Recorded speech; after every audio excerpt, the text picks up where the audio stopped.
আসসালামু আলাইকুম। প্রিয় দর্শক, অন্য মঞ্চের আলাপ চাইতে আপনাদের সকলকে আমন্ত্রণ জানাচ্ছি। অনেকগুলো ছোট ছোট ঘটনা ঘটেছে।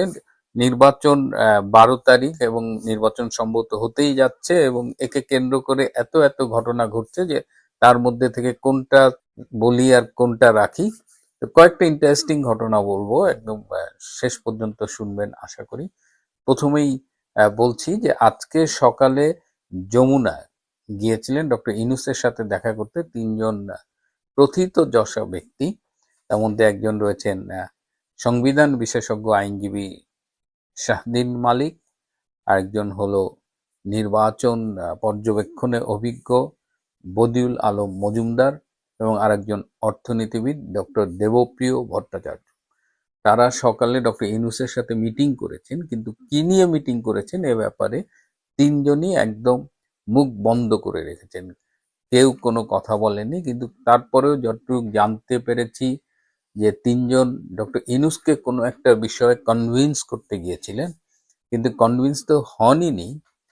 উল্টো তাদেরই ভাষ্য যে ইউনূস তাদের এক ধরনের অসম্মান করে বের করে দিয়েছেন, তুচ্ছ তাচ্ছিল্যের সাথে বের করে দিয়েছেন। সুতরাং কেন গিয়েছিলেন? আবার আজকে হাইকোর্টে সহস্রাধিক আইনজীবী মিছিল করেছে। তাদের দাবি ছিল যে বাংলাদেশের যে বর্তমান সংবিধান সেটাকে অক্ষুণ্ণ রাখতে হবে।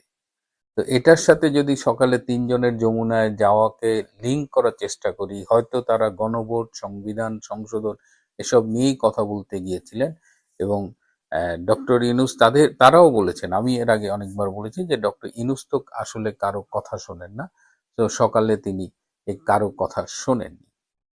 এদিকে এই নির্বাচনকে কেন্দ্র করে অনেক রকমের কথা শোনা যাচ্ছে। আপনারা সকালে খেয়াল করেছেন যে নির্বাচনী কেন্দ্রে 400 গজের মধ্যে কাউকে মোবাইল ফোন বহন করতে দেওয়া হবে না। যদিও এটা তীব্র প্রতিবাদ এসেছে বিভিন্ন কর্নার থেকে এবং নির্বাচন কমিশন এই সিদ্ধান্তটি পরিবর্তন করতে যাচ্ছেন। কিন্তু কেন এই সিদ্ধান্ত নেওয়া হয়েছে? এই সিদ্ধান্তটা নেওয়ার মূল কারণ ছিল যে এবারের নির্বাচনকে কেন্দ্র করে নানামুখী মেটিকুলাস ডিজাইন হচ্ছে। সুতরাং কেন্দ্রের মধ্যে বিভিন্ন অনিয়ম, কারচুপি এসব যেন সাধারণ মানুষ কিংবা সাংবাদিকরা মোবাইল ফোনের ভিডিও রেকর্ড না করতে পারে, সেইটা চিন্তা করে একটা স্থূল বুদ্ধির সিদ্ধান্ত এটাকে বলা যায় তারা ভেবেছিল। কিন্তু তারা জানে না যে মোবাইল ফোনই একমাত্র রেকর্ড বা ভিডিও রেকর্ডের জন্য ইউজ হয় না। অনেক আধুনিক ডিভাইস সাংবাদিকদের কাছে থাকে, এমনকি অনেক সাধারণ মানুষও আগ্রহের জায়গা থেকে এগুলো ব্যবহার করে থাকে। সুতরাং নির্বাচন কমিশন পিছু হটতে বাধ্য হয়েছে। নির্বাচন কমিশনের পাশাপাশি এবার নির্বাচনে একটি গুরুত্বপূর্ণ ভূমিকা রাখবে ইউনূস প্রশাসন, এবং আশঙ্কা করা হচ্ছে যে এই প্রশাসনের সহায়তায় হয়তো একটা মিডিয়া কু হয়ে যেতে পারে। নির্বাচনের ভোটের ফলাফল কি হলো না হলো, আমরা একটা রেজাল্ট পেয়ে যাব। এই রেজাল্টটা ঠিক করা আছে বলেই কেউ কেউ আশঙ্কা করছেন। এবং ক্যান্টনমেন্টের ভূমিকা কি হবে সেটি নিয়েও কিন্তু এখন নতুন করে আলোচনা চলছে। কেউ কেউ বলছেন যে general Waker Khan, lieutenant general Kamrul, lieutenant general Foyzur এরা আসলে সবাই এক হয়ে এই নির্বাচনে কাজ করছেন। যদিও আমরা মাঝে মধ্যে শুনেছি, আমি নিজেও বলেছি যে এর সাথে ওর গন্ডগোল, ওর সাথে ওর গন্ডগোল, কিন্তু আসলে এসবই ছিল আমাদের বিভ্রান্ত করার একটা প্ল্যান। এই তিনজন এতটাই একসাথে কাজ করেছেন গত 17 মাস যে একজন বললেন যে তারা আসলে তিনজন একই মায়ের পেটের সন্তান। তো এই ক্যান্টনমেন্টের মধ্যে হা ভোটের প্রচারণা চলেছে। এটা একদম সব ক্যান্টনমেন্টে চলেছে। যশোর ক্যান্টনমেন্ট, রংপুর ক্যান্টনমেন্টের জিওসির তত্ত্বাবধানে তাদের অধীনে যেসব আসন আছেন সেই আসনে যেন জামাত জিতে আসতে পারে সেজন্য তারা ওপেন কাজ করেছেন, তাদের ঘনিষ্ঠ অফিসাররা কাজ করেছেন। তো এরকম নানামুখী ষড়যন্ত্রের মধ্যে বিএনপি কি করবে? বিএনপিও তো এগুলো জানে, এমন তো না যে বিএনপি এমন যায় না। যেমন জামাত কি করেছে, তারা বুথ জ্যাম টেকনিক অ্যাপ্লাই করবে। বুথ জ্যাম টেকনিক হলো একদম শুরু থেকে ধরেন প্রথম 500 1000 আপনার সমর্থক থাকবে, আপনার কর্মীরা থাকবে। তো ন্যাচারালি, এবং তারা ভোট প্রদান পদ্ধতিতে মানে প্রদানের গতিটাকে স্লো করে দেবে। তো ন্যাচারালি যারা লাইনের পেছনে থাকবে তারা 2-3 ঘন্টা ওয়েট করে চলে যাবে। আবার অনেকে বাসার থেকে শুনবে যে ওরে বাবা বিশাল লাইন, তারা এর এমুকও আসবে না। তো এরকম একটা টেকনিক ইতিমধ্যে বিভিন্ন নারী ভোটারদের আইডি কালেক্ট করেছে জামাত। তারা প্রচুর বোরকা কিনেছে। এই বোরকা পরে পুরুষরাও হয়তো ওই নারীর আইডি দিয়ে ফলস ভোট দিতে পারে। তারা প্রচুর ব্যালট পেপার ছাপিয়েছে, জাল ব্যালট পেপার। তারা সিল বানিয়েছে। এসব জামাতের নানা রকমের টেকনিক কিন্তু আছে। এবং জামাত 2 দিন আগে যমুনায় গিয়ে ডক্টর ইউনূসকে থ্রেট করে এসেছে যে আগামী সরকারে যদি জামাত না থাকে, তাহলে যে সরকারে জামাত থাকবে না সেই সরকারকে আমরা শান্তিতে থাকতে দেব না, এই থ্রেটটাও করে আসছে। সো জামাত কিন্তু এই নির্বাচনে ইউনূসের সহায়তায় এবং ক্যান্টনমেন্টের সহায়তায়, ওয়াকারদের সহায়তায়, ওয়াকার এবং ক্যান্টনমেন্টে বিভিন্ন মসজিদের ইমামরাও হা ভোটের পক্ষে প্রচারণা চালিয়েছে। এবং ওয়াকারের যারা খুব কাছের তারা একটি বিশেষ রাজনৈতিক দলকে ফেভার করার জন্য সব আয়োজন সম্পন্ন করেছে। গতকাল বলেছিলাম যে সরকার ডিপি ওয়ার্ল্ডকে চট্টগ্রামের নিউমেরিং কন্টেইনার টার্মিনাল দিতে বাধ্য, কারণ এখানে অনেক টাকা পয়সার লেনদেন হয়েছে। তো এখন ডিপি ওয়ার্ল্ড, যেহেতু তাদের চেয়ারম্যান সুলতান আহমেদ নিজেই বিতর্কিত, বিশ্বব্যাপী একটু ঝামেলার মধ্যে আছেন, তো ডিপি ওয়ার্ল্ড আপাতত এই চুক্তি সাইন করার আগে তারা রিভিউ করবেন বলে সময় নিয়েছে।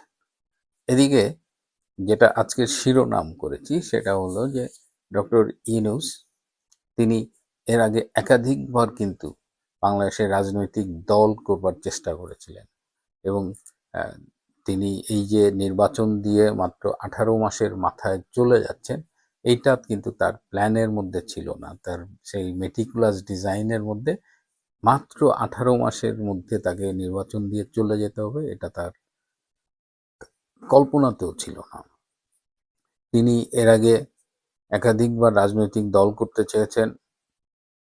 2007 সালে 111-এর সরকার তাকে চিফ অ্যাডভাইজার হওয়ার জন্য প্রস্তাব দিয়েছিলেন, কিন্তু তিনি বলেছিলেন তিনি 10 বছরের জন্য চিফ অ্যাডভাইজারের দায়িত্ব চান, কমপক্ষে 5 বছর। কিন্তু তখন সেই জেনারেল মঈনরা এটা রাজি হয় নাই, কারণ তারা আসছে নির্বাচন দিয়ে চলে যাবে, 10 বছর ক্ষমতা একটা অনির্বাচিত সরকার।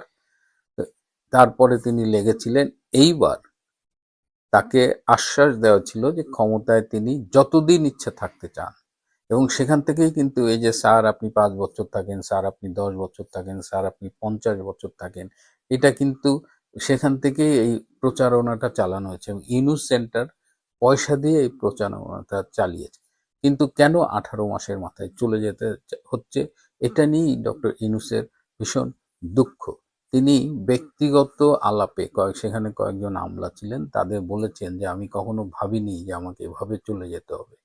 কারণ তার যাওয়ার কারণ হলো যে তিনি এসেছিলেন আমেরিকার ব্লেসিংস নিয়ে, এবং তিনি এসেই যেভাবে ভারতের বিরুদ্ধে কামান দাগালেন, ভারতের 7 সিস্টার আসার আগেই বলেছেন ভারতকে অস্থির করে দেবেন, 7 সিস্টারকে অস্থির করবেন, এবং আসার পরেও বলেছেন। তো এইসব করে তিনি আসলে নিজের কবর খুঁড়েছেন। তিনি নিজের প্রস্থানের পথ নিশ্চিত করেছেন। এবং আমেরিকা ভারতের সাথে মিটে গেছে, আমদুদ মিলে গেছে, এখন আটি ইউনূস পড়ে আছে। আর আমেরিকা যার বন্ধু তার তো শত্রুর দরকার হয় না। সুতরাং ডক্টর ইউনূসকে টিস্যু পেপারের মতো ছুঁড়ে ফেলেছে। এবং পলিসি লেভেলের শেষ দিকে যা কথাবার্তা আমেরিকা ডক্টর খলিলকে বলতেন, আমাদের জাতীয় নিরাপত্তা উপদেষ্টা, তারা ডক্টর ইউনূসের সাথে গুরুত্বপূর্ণ কোনো বিষয়ে আলাপ করতেন না। তারা ডক্টর ইউনূসের উপরে এতটাই ফেড আপ ছিল। ডক্টর ইউনূস যে অ্যাসাইনমেন্ট নিয়ে এসেছিলেন তিনি ফেল করেছে। আগেও বলেছি যে করিডোর, এই যে মিয়ানমারের সাথে করিডোর দেওয়া, সেখানে তিনি ফেল করেছেন। পোর্টটা দিয়েও দেখেন আলটিমেটলি স্ট্যান্ড করতে পারলো না। দেশে সুশাসন বলে তো তিনি কিছু এস্টাবলিশ করতে পারেননি। তিনি মবের শাসন এস্টাবলিশ করেছেন, তিনি বাংলাদেশটাকে ধ্বংসের মুখে নিয়ে গেছেন। এবং দেখেন তিনি আসার পরে কিন্তু প্রথম দিকে খুব বিদেশে ইন্টারভিউ দিত, প্রতি মাসে সদল বলে বিদেশে যাইতো। এখন কিন্তু তার আর ইন্টারভিউ তেমন আমরা দেখি না, তার বিদেশ সফরও বন্ধ হয়ে গেছে। সো এই সব মিলিয়ে ডক্টর ইউনূস খুব বাটে আছে এবং যমুনায় বিদায়ের সুর বেজে গেছে।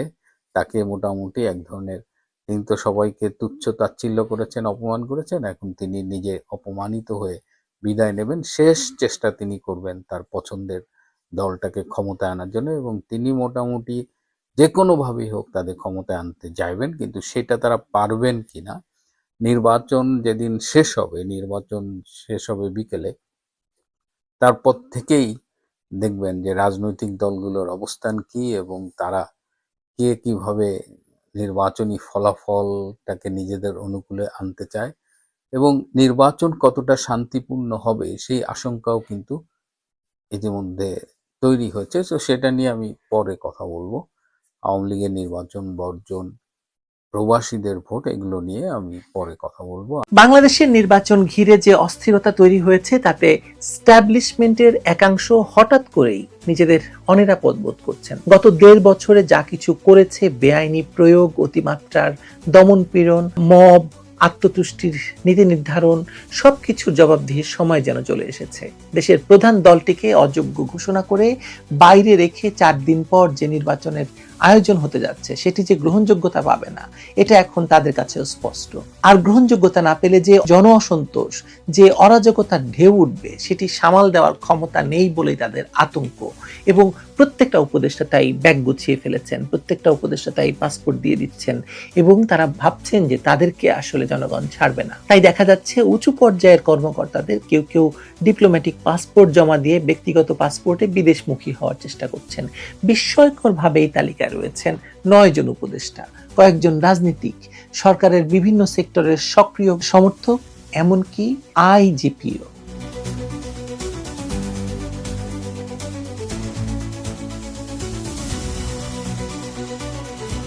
ক্ষমতার মধু ফুরিয়ে এলে চারপাশের সুবিধাভোগী মৌমাছিরা যে সবার আগে পালানোর পথ খোঁজে, ঢাকার বর্তমান পরিস্থিতি যেন সেই পুরনো প্রবাদটিকে নতুন করে মনে করিয়ে দিচ্ছে। ডক্টর ইউনূসের চারপাশে একটা ভয়াবহ শূন্যতা তৈরি হয়েছে।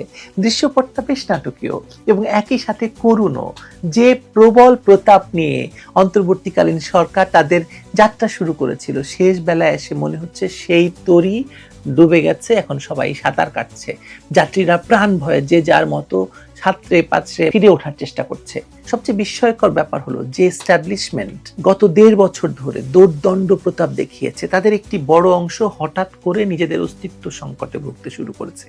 পাপের কলসি পূর্ণ হলে তা উপচে পড়বেই, এটা প্রকৃতির নিয়ম। এতদিন যারা ক্ষমতার দাপটে ধরাকে সরা জ্ঞান করেছেন, তারা এখন টের পাচ্ছেন যে জবাবদিহির সময় ঘাড়ের উপর নিঃশ্বাস ফেলছে। দেশের প্রধান একটি রাজনৈতিক দলকে অযোগ্য ঘোষণা করে তাদের নির্বাচনের বাইরে রেখে আগামী 12ই ফেব্রুয়ারি যে নির্বাচনের আয়োজন চলছে, তাকে সাধারণ মানুষ যে পাতানো খেলা হিসেবে দেখছে, এটা বুঝতে আর কারো বাকি নেই। এই নির্বাচন যে গ্রহণযোগ্যতা পাবে না এবং এর পরপরই দেশের যে ভয়াবহ অরাজকতা বা অ্যানার্কি শুরু হতে পারে, তা সামাল দেওয়ার ক্ষমতা যে এই ভঙ্গুর প্রশাসনের নেই, সেটা প্রশাসনের কর্তা ব্যক্তিরা হাড়ে মজ্জায় টের পাচ্ছেন। এই আতঙ্কের সবচেয়ে বড় প্রমাণ হলো শীর্ষ কর্মকর্তাদের দেশ ত্যাগের হিড়িক। খবরটি আটকে ওঠার মতো। একের পর এক সরকারি কর্মকর্তা তাদের ডিপ্লোম্যাটিক পাসপোর্ট জমা দিয়ে ব্যক্তিগত পাসপোর্ট হাতে নিয়ে ঘুরছেন ভিসার জন্য। উদ্দেশ্য পরিষ্কার, তারা দেশ ছাড়তে চাইছেন। এই তালিকায় নাকি 9 জন উপদেষ্টা সহ পুলিশের আইজিপি এবং সরকারের বহু ঘনিষ্ঠ প্রভাবশালী ব্যক্তি রয়েছেন। ভাবা যায়, যারা দেশ চালাচ্ছেন তারাই যদি বিপদ আঁচ করে পিট্টান দেওয়ার প্রস্তুতি নেন, তবে সাধারণ মানুষের নিরাপত্তা আসলে কোথায়? কেন এই হঠাৎ পলায়ন পর মনোভাব বলুন তো?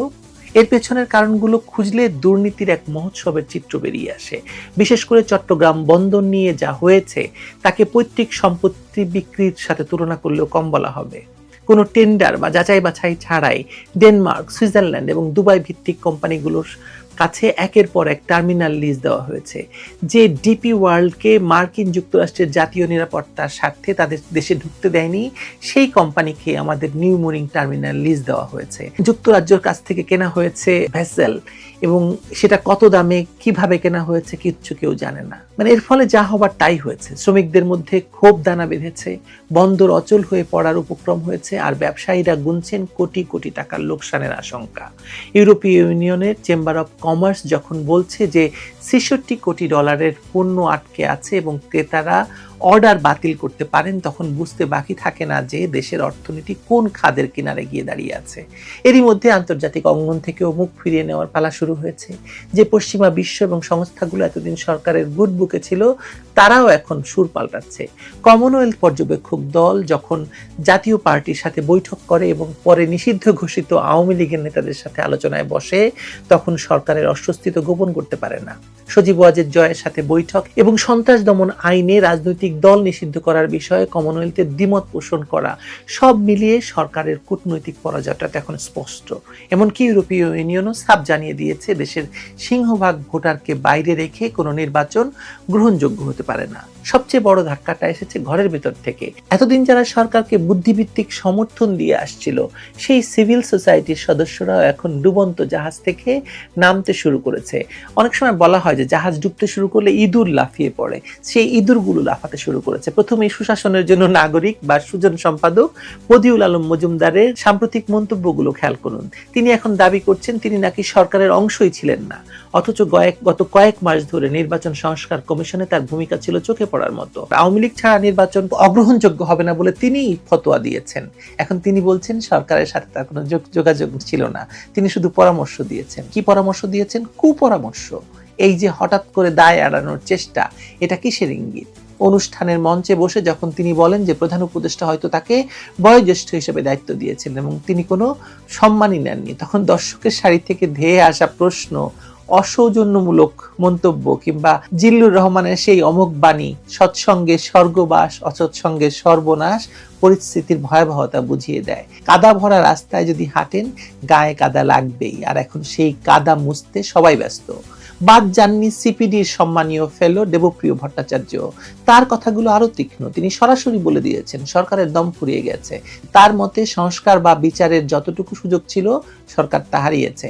এখন তাদের সামনে একটাই কাজ বাকি, কোনোভাবে একটা নির্বাচন করিয়ে বিদায় নেওয়া।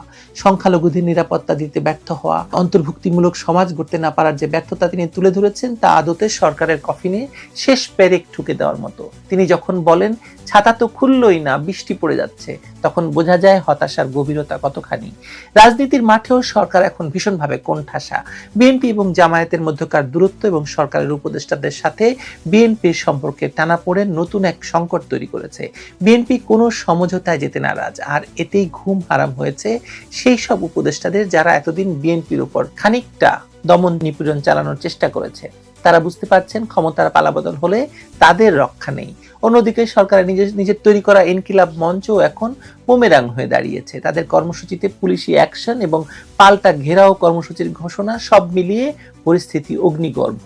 শোনা যাচ্ছে যে 3টি বড় ইস্যু, বন্দরের অচল অবস্থা, পে স্কেল আন্দোলন এবং রাজনৈতিক অস্থিরতা, একসাথে সরকারকে চেপে ধরেছে।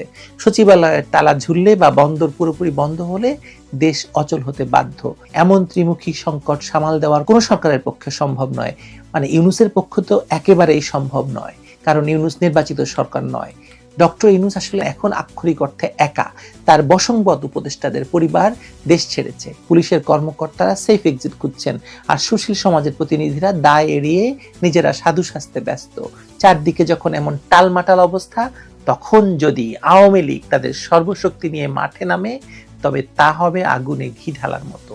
সব মিলিয়ে মনে হচ্ছে একদল পরজীবী দেশটাকে এমন অনিশ্চয়তার গহ্বরে ঠেলে দিয়েছে যেখানে কেউই আর নিরাপদ নয়। ডক্টর ইউনূস হয়তো নির্বাচনটা জোর করে ফেলবেন, কিন্তু তার ফলাফল বা পরবর্তী পরিস্থিতি সামাল দেওয়ার মতো কোনো বন্ধু বা সহযোগী তার পাশে অবশিষ্ট নেই। শেষ বেলায় এই নিঃসঙ্গতা কেবল তার ব্যক্তিগত পরাজয় নয়, বরং তার ভয়ঙ্কর অসুয়া, ভয়ঙ্কর হিংসাত্মক পরিণতির, রাজনীতির করুণ পরিণতি তার। মূলত একদল স্বার্থান্বেষীর কারণে দেশ এমন এক অনিশ্চিত পরিস্থিতির মুখোমুখি যেখানে কেউই নিরাপদ নয়।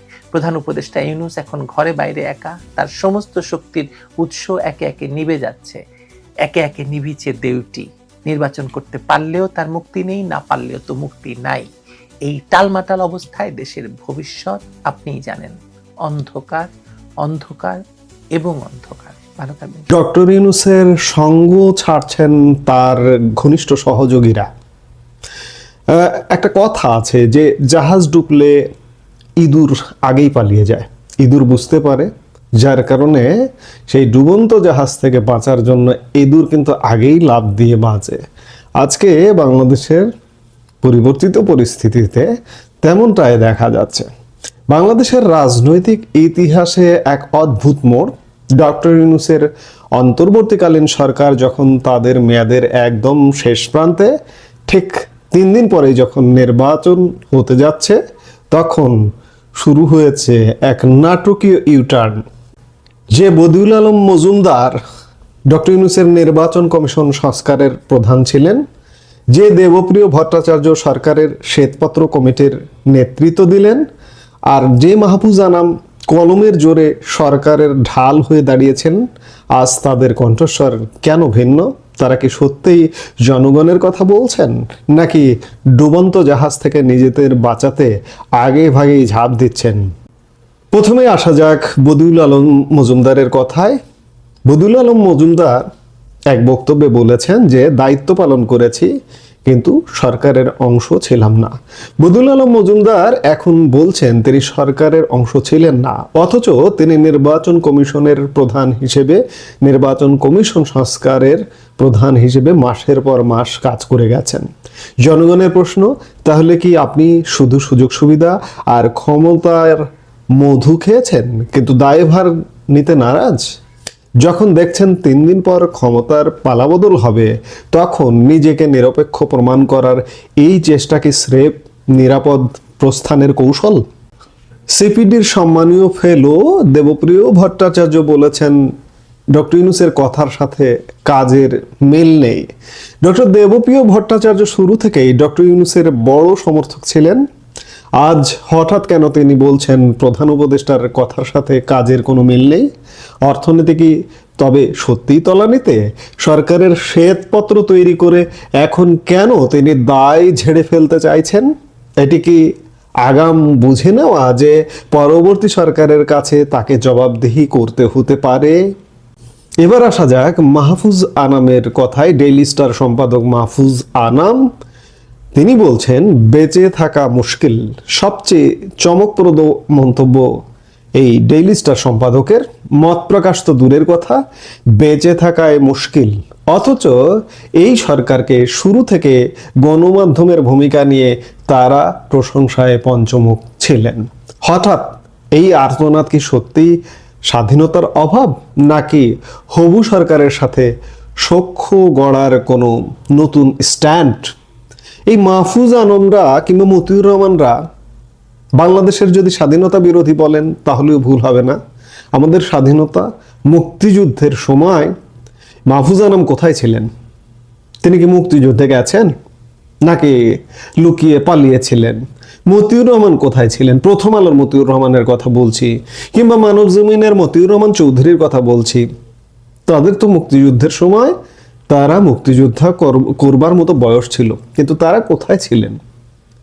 তারা আমরা বিগত সময়ে দেখেছি আওয়ামী লীগের ভুল ভ্রান্তি আছে, এটি বারবার বলছি। যত দোষ আওয়ামী লীগের, এই স্ট্যান্ডে তারা আজীবন চলেছেন।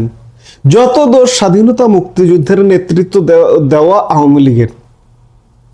আমরা সংশোধনের কথা বলতে পারি, আওয়ামী লীগ সংশোধন হোক, ভালোভাবে চলুক, সঠিক পথে চলুক, কিন্তু এই মতিউর রহমান চৌধুরী, এই মাহফুজ আনামরা কিন্তু আজীবন আওয়ামী বিরোধী ছিলেন, যার পরিণতি 24 পরবর্তী আজকে ধ্বংসস্তূপের বাংলাদেশ। আমরা যে আলাপটিতে ছিলাম, বিশ্লেষকরা বলছেন এর পেছনে মূলত 3টি কারণ থাকতে পারে। সেফ প্যাসেজ এর প্রধানতম কারণ হতে পারে নির্বাচন পরবর্তী নতুন সরকার যদি ইউনূস সরকারের আমলের কর্মকাণ্ড নিয়ে তদন্ত শুরু করে, তবে এই ব্যক্তিরা নিজেদের ভিকটিম বা বিদ্রোহী হিসেবে উপস্থাপন করে আইনি ঝামেলা থেকে বাঁচতে চাইছেন। 2 নম্বরে বিশ্লেষকরা বলছেন রাজনৈতিক সমীকরণ। 3 দিন পর যারা ক্ষমতায় আসতে পারে তাদের কাছে বার্তা দেওয়া, দেখুন আমরা সরকারের সাথে থাকলেও তাদের সব কাজে একমত ছিলাম না। 3 নম্বরে বিশ্লেষকরা বলছেন যে ব্যর্থতার দায় এড়ানো। অর্থনীতি এবং আইন শৃঙ্খলা পরিস্থিতির যে নাজুক অবস্থা তৈরি হয়েছে, তার দায় যেন তাদের উপর না পড়ে, তাই আগেভাগেই সরকারের সমালোচনা শুরু করেছেন। দেশের মানুষ আজ দেখছে বিপদের সময় কারা পাশে থাকে আর কারা নিরাপদ দূরত্ব বজায় রাখে। ডক্টর ইউনূস সরকারের এই গুরুত্বপূর্ণ 3 স্তম্ভের হঠাৎ এমন সুর পরিবর্তন সাধারণ মানুষের মনে অনেক প্রশ্নের জন্ম দিয়েছে এবং সোশ্যাল মিডিয়ায় এটি নিয়ে গতকাল থেকে বেশ আলোচনা হচ্ছে। দেশ ধ্বংসের পথে কিনা তা নিয়ে বিতর্ক হতে পারে, কিন্তু এই 3 ব্যক্তির সুর পাল্টানো যে কেবল নিজেদের পিঠ বাঁচানোর চেষ্টা তা দিবালোকের মতো স্পষ্ট। আপনার কি মনে হয়, তারা কি দেশপ্রেম থেকে বলছেন নাকি বিদায়ী বেলায় নিজেদের নিরাপদ রাখতেই এই কৌশল? কমেন্টে আপনার মতামত জানান।